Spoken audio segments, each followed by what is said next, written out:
Soft skills.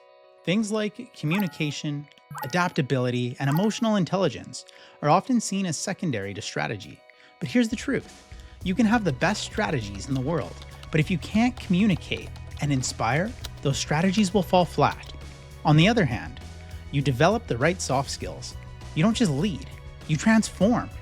You create an environment where innovation thrives, your team feels empowered, and you become the kind of leader people want to follow, not just have to follow. I'm Tyler, host of the Elemental Educator channel and podcast, here to guide your leadership growth. Today we're diving into the top 5 soft skills every leader needs, and more importantly, how you can strengthen them with actionable steps. Keep an eye out for light bulb moments like this, practical insights you can implement immediately.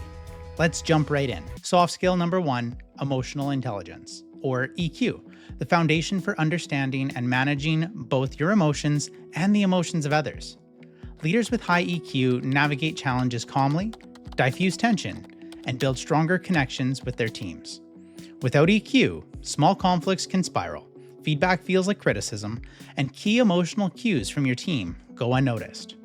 But with EQ, you can foster trust and create a safe space for open communication and growth. During tough conversations, practice emotional labeling.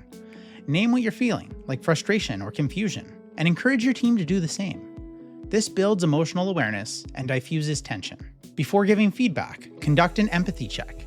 Ask yourself, how might they be feeling right now? Then, adjust your tone and delivery to meet them where they are. And when conflicts arise, look for shared goals. Finding common ground makes it easier to align on solutions, rather than getting stuck on differences. Okay, quick question here. How has emotional intelligence shaped your leadership journey? Drop an example in the comments. You never know who you might inspire. Soft skill number 2, active listening. Listening isn't just waiting for your turn to talk. It's about fully understanding what's being said and how it's being said. Active listening builds trust, uncovers issues beneath the surface, and makes your team feel heard and valued. Leaders who don't listen miss valuable insights, but those who master this skill create a culture where communication flows openly. Use the 1-second pause rule. After someone finishes speaking, pause for a second before responding. This ensures you've processed what they say instead of just jumping in too soon. Paraphrase key points. Say, "So what I'm hearing is," to show that you've understood and reinforce clarity. And remove distractions. Close your laptop, silence your phone, and give your full attention. Presence is one of the most powerful forms of respect. Soft skill number 3, adaptability.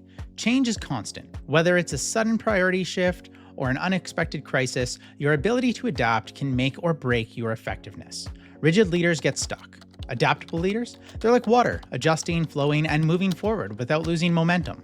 When you embrace adaptability, you model resilience and inspire confidence, even in uncertain times. So reframe setbacks as growth opportunities. Ask, what can we learn from this? This shifts the narrative from failure to progress. Regularly assess your processes. What worked 6 months ago might not work today. Make it a habit to evaluate and adjust your approach. Foster a growth mindset within your team. Celebrate lessons learned, not just wins, and encourage experimentation. Think back. What's one time you had to adapt to a sudden change? Share your story. You might give someone else the courage to pivot. And soft skill number 4, communication. Great leaders don't just speak, they connect. Whether you're sharing a vision, giving feedback, or delivering tough news, your ability to communicate shapes your team's understanding, motivation, and trust. Poor communication leads to confusion and frustration. Clear, empathetic communication, on the other hand, empowers your team and keeps them aligned. Start meetings with a framing statement. Let your team know the purpose and the outcome before the discussion starts. Use inclusive language. Words like we and our create a sense of unity and shared accountability. And end key conversations with a recap of next steps. Ask, what are your main takeaways and who's responsible for what? This ensures clarity and follow through. All right, soft skill number 5, conflict resolution. Conflict is inevitable, but how you handle it defines your leadership. Avoiding conflict lets issues fester, but addressing it with fairness and tact strengthens relationships and builds trust. Great leaders don't see conflict as a threat. They see it as an opportunity to strengthen communication and discover better solutions. Approach conflict with curiosity, not defensiveness. Instead of assuming intent, Ask questions like, can you walk me through your perspective? Focus on behaviors and outcomes, not personal traits. For example, when deadlines are missed, it affects team momentum. Instead of saying, you're always late, establish a cooling off period if emotions run high. Sometimes taking a break and coming back with a calmer mindset leads to better outcomes. Remember, conflict resolution isn't about winning, it's about understanding. What's one lesson you've learned from navigating tough conversations? Share it below and let's help us all grow together. Soft skills aren't just nice to have, they're essential for effective leadership. By mastering emotional intelligence, active listening, adaptability, communication, and conflict resolution, you build a leadership style that inspires trust and drives results. If today's video sparked any light bulb moments, hit that like button and check out this next video where I'll walk you through another key leadership strategy to strengthen your team's performance. See you there.